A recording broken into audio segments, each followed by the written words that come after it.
Similarly, there's another device called cardiomems, where the device is introduced through the vein and is placed in one of the blood vessels that goes to the lung.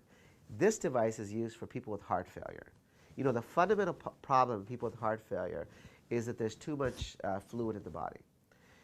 And the treatment for that is to give a drug called a diuretic. A diuretic is basically a drug that helps the body, helps the kidney get rid of fluid. Now, if you give too much of that diuretic drug, the problem is then it could actually hurt the kidney because then there's too little fluid in the body.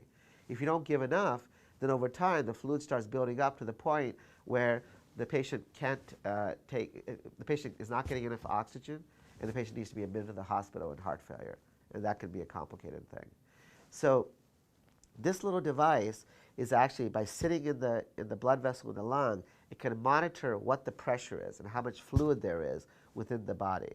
So this device also has a cell phone-like device that communicates with the physician, so that, let's say, after a couple of days, an individual, let's say they ate a little bit too much salt in their dinner on day 1 and day 2 and day 3, and then by day 5 or 6, the fluid levels have increased.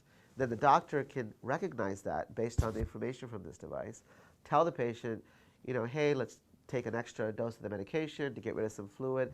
Do that for 2 or 3 days until that fluid level comes back down, and then the patient can avoid coming to the hospital.